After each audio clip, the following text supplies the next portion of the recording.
नमस्कार दोस्तों, मैं जितेंद्र सिंह राणा टेक ज्ञान से एडीसी कंप्लीट कोर्स के इस वीडियो में आप सभी का बहुत बहुत स्वागत एवं अभिनंदन करता हूं। माइक्रोसॉफ्ट पावर पॉइंट के आज की क्लास में हम बात करेंगे इंसर्ट टैब के टेक्स्ट ग्रुप के बारे में। यहाँ पे अगर आपको दिखाएं जूम करके, इंसर्ट टैब में जैसे ही आते हैं तो यहाँ पे आपको मिल जाता है टेक्स्ट ग्रुप। टेक्स्ट ग्रुप में यहाँ पे टेक्स्ट बॉक्स होता है, हेडर फुटर होता है, वर्ड आर्ट होता है, डेट एंड टाइम होता है, स्लाइड नंबर होता है, ऑब्जेक्ट। इन सभी ऑप्शंस की यहाँ पे हम बात करेंगे। तो सबसे पहले हम बात कर लेते हैं भाई टेक्स्ट बॉक्स। अगर आपने यहाँ पे मान लेते हैं न्यू स्लाइड में गए और यहाँ पे ब्लैंक स्लाइड को इंसर्ट कर, ठीक है, यहाँ पे आपने ब्लैंक स्लाइड को इंसर्ट कर लिया। अब अगर आप यहाँ पे कोई भी मैटर लिखना चाहते तो आप कैसे लिखें? यहाँ पे कहीं पे भी पॉइंटर क्लिक नहीं हो रहा है। इस स्थिति में आपको ये करना पड़ेगा कि टेक्स्ट बॉक्स ड्रॉ करना। जैसे यहाँ पे टेक्स्ट बॉक्स ले रहे हैं और इस तरीके से हम कहीं पे भी ड्रॉ कर देंगे, उसके बाद कोई भी टेक्स्ट यहाँ पे लिख सकते। अब ऐसा नहीं केवल ये आप पेज पे ही कर सकते हैं। मान लेते हैं हमने यहाँ पे क्या किया, कोई फेस को ड्रॉ कर लिया। यहाँ पे हमने ये फेस ड्रॉ कर लिया। अब भाई मुझे इसके ऊपर लिखना है, कैसे लिखेंगे? तो इसके लिए भी इंसर्ट में जाएंगे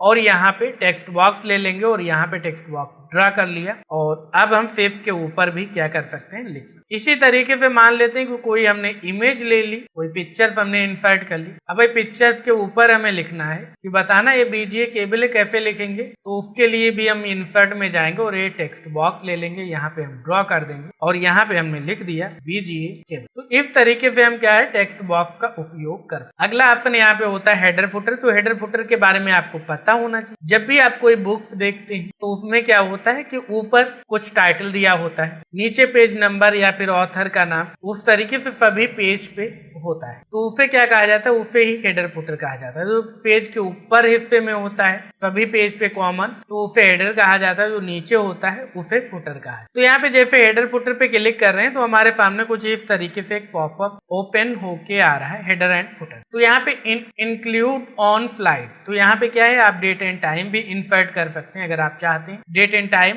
तो यहाँ पे अगर टिक हटा देंगे तो आप देख सकते हैं यहाँ पे 3 बॉक्स आ रहे हैं। अगर आप टिक लगा देंगे तो आप देख सकते हैं इस बॉक्स में इसने डेट एंड टाइम को फिल कर। अब आप डेट एंड टाइम कैसा चाहते हैं, यहाँ पे ऑटोमेटिक अपडेट हो तो ये भी आप कर सकते हैं। तो ये date and time automatic update होता रहेगा। अगर आप ऐसा नहीं चाहते, आप फिक्स चाहते, तो यहाँ पे फिक्स कोई भी डेट एंड टाइम दे। अगर आप यहाँ पे अपडेट ऑटोमेटिकली पे सेलेक्ट कर लेंगे तो जिस डेट में आप प्रेजेंटेशन देंगे, जिस समय प्रेजेंटेशन देंगे, उसी हिसाब से ये क्या होगा, ऑटोमेटिक अपडेट हो जाएगा। जब भी आप इसे एडिट करेंगे, ओपन करेंगे, उस डेट उस टाइम के हिसाब से अपडेट हो जाए। तो इन दोनों ऑप्शन में अगर आपकी आवश्यकता है तो इनका आप उपयोग कर लेते हैं। हमारे केस में हम इनका उपयोग नहीं करना चाहते तो इसलिए हमने टिक को हटा दिया। अगला है स्लाइड नंबर। अगर आप चाहते हैं स्लाइड नंबर तो आप इस साइड में देख सकते हैं बॉक्स फिल हो गया। तो अगर आप स्लाइड नंबर को टिक कर देते हैं तो स्लाइड नंबर आपको इस साइड में प्रत्येक स्लाइड पे दिखे। उसके बाद बात कर लेते हैं फुटर। तो अगर आप यहाँ पे फुटर पे क्लिक करते तो फुटर में आप क्या देखना चाहते हैं ये आप देख सकते हैं। यहाँ पे बीच वाला सेल में फिल हो जाएगा। तो फुटर में मान लेते हैं फुटर ही दे देते हैं ताकि आपको दिख सके कि फुटर क्या होता है। फुटर राणा टेक ज्ञान। उसके बाद नोट्स एंड हैंगआउट में आते हैं।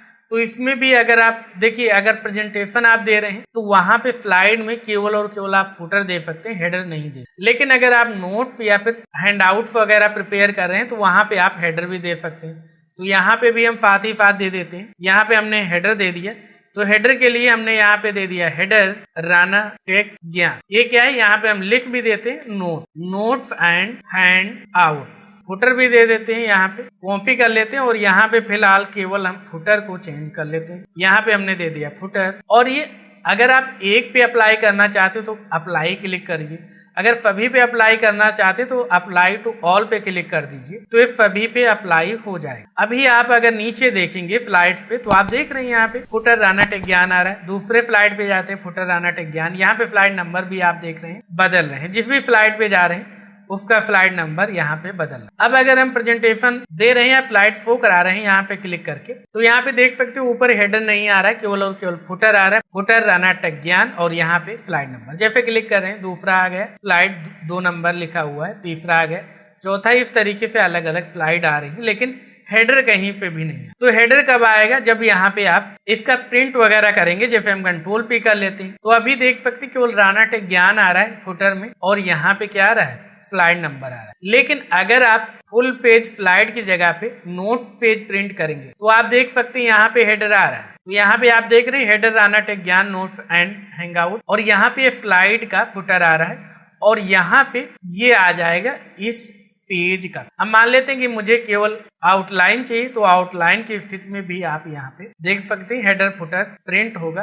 तो इस तरीके से आप यहाँ पे हेडर फुटर आप अपनी आवश्यकता अनुसार दे सकते। अगर आपको बदलना है दोबारा से फुटर पे क्लिक करिए और यहाँ पे क्लिक कर दीजिए तो आप यहाँ से हटा भी सकते हैं। और साथ ही एक और ऑप्शन मिल जाता है don't show on title slide. अगर आपने कोई टाइटल स्लाइड ले रखी है तो वहां पे ना शो हो तो इसे भी आप चेक कर सकते। तो अप्लाई टू ऑल पे क्लिक करिए और यहाँ पे एक बार हम फिर से आते हैं।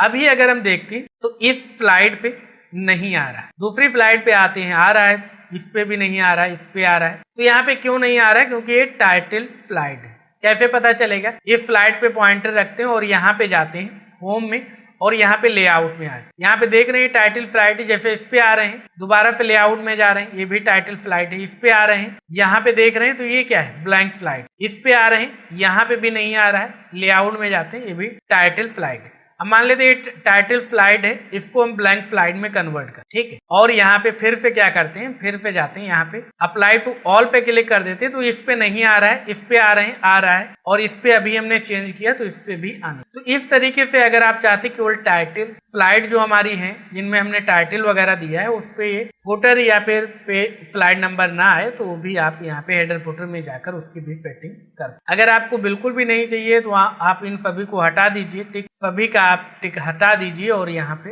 अप्लाई टू ऑल कर दीजिए। तो सभी पेज से यहाँ पे देख सकते हैं हेडर फुटर। अगर आपको रिमूव करना तो यहाँ पे जाइए और इसे अप्लाई टू ऑल पे क्लिक कर दीजिए तो सभी पेज पे हमारा हेडर फुटर चला गया। वर्ड आर्ट, इसका उपयोग आप अपने टेक्स्ट को थोड़ा सा स्टाइलिश लिखने के लिए कर सकते हैं। यहाँ पे आप कुछ भी लिख सकते हैं। तो इस तरीके से अगर आपको टेक्स्ट स्टाइलफुल लिखना है तो उसके लिए आप यहाँ पे इंसर्ट में टेक्स्ट ग्रुप के अंदर वर्ड आर्ट का इस्तेमाल कर सकते हैं। अगर इसका कलर बदलना है दोबारा से इसे सेलेक्ट कीजिए और यहाँ पे कोई स्टाइल में जाइए। यहाँ पे जो भी स्टाइल आप चुन लेंगे वो स्टाइल इस टेक्स्ट पे लागू हो जाए। अगर आपको फिर से कोई और टेक्स्ट चाहिए दोबारा से वर्ड आर्ट में जाइए, जिस स्टाइल में चाहिए उस पर क्लिक कर दीजिए इंसर्ट। यहाँ पे डेट एंड टाइम, जैसे इस पे क्लिक करेंगे तो सेम हेडर फुटर में आप जिस तरीके से हम यहाँ पे बता रहे हैं कि आप डेट एंड टाइम इंसर्ट कर सकते हैं। यहाँ पे दो ऑप्शन होते हैं, एक तो आप फिक्स डेट दे सकते हैं कि जो डेट आप देंगे वही डेट हर बार आएगी, चाहे जब भी आप स्लाइड शो कराएं या चाहे जब आप स्लाइड ओपन, या फिर आप चाहते हैं भाई जिस डेट को हम ओपन करें उस डेट के हिसाब से डेट एंड टाइम आए तो यहाँ पे अपडेट ऑटोमेटिकली को सिलेक्ट करके अप्लाई टू ऑल कर दे। उसके बाद अगला ऑप्शन है स्लाइड नंबर। जैसे इस पे क्लिक करते हैं तो यहाँ पे आपको स्लाइड नंबर मिल जाता है। तो इसे टिक कर देंगे तो प्रत्येक स्लाइड पे अप्लाई टू ऑल कर दीजिए तो यहाँ पे प्रत्येक स्लाइड पे क्या है उसका स्लाइड नंबर आ रहा है इस तरह। तो यहाँ से इस तरीके से आप स्लाइड नंबर भी ऐड कर सकते हैं। ऑब्जेक्ट की बात करें तो ऑब्जेक्ट में क्या है, किसी दूसरे सॉफ्टवेयर से आप डेटा पावर पॉइंट में ला सकते। जैसे हम मान लेते हैं कि भाई क्या चाहते हैं, माइक्रोसॉफ्ट वर्ड पैड डॉक्यूमेंट से डेटा लाना चाहते हैं तो यहाँ पे वर्ड पैड डॉक्यूमेंट को सिलेक्ट किया, ओके कर दिया तो यहाँ पे वर्ड पैड ओपन हो जाएगा। कुछ भी यहाँ पे लिखेंगे, जैसे हमने लिखा वर्ड पैड टेस्ट और यहाँ पे जैसे क्लोज कर रहे हैं तो यहाँ पे देख रहे हैं वो डेटा यहाँ पे इंसर्ट हो। जैसे इस पे डबल क्लिक करेंगे दोबारा से वर्ड पैड में ओपन हो जाएगा। तो यहाँ पे ऑब्जेक्ट से क्या कर सकते हैं, आप दूसरे सॉफ्टवेयर से डेटा आप अपने पावर पॉइंट में ला सकते हैं। आशा करते हैं आज की क्लास में जो भी आपको बताया गया है वो आपको अच्छे से समझ में आया। फिर भी अगर आपका कोई भी डाउट है, कोई भी कंफ्यूजन है, कोई भी सवाल है किसी भी टॉपिक को लेकर तो कमेंट बॉक्स में अवश्य लिखें। हम कोशिश करेंगे कि जल्द से जल्द आपके उस प्रश्न का, आपके उस डाउट का जवाब हम दे पाए। साथ ही वीडियो आपको कैसा लगा कमेंट बॉक्स में अवश्य लिखें। अगर आप चैनल पर नए हैं, अभी तक आपने हमारे इस यूट्यूब चैनल को सब्सक्राइब नहीं किया तो सब्सक्राइब अवश्य कर लें ताकि आने वाले सभी वीडियोज की जानकारी आपको सबसे पहले भेजी जा सके। और अपने दोस्तों के साथ इस वीडियो को शेयर करना बिल्कुल भी ना भूलें। तो मिलते हैं आपसे अगली वीडियो में, तब तक याद रखें ज्यादा लर्निंग तो ज्यादा अर्निंग, इसलिए सीखते रहें और मुस्कुराते रहें। नमस्कार।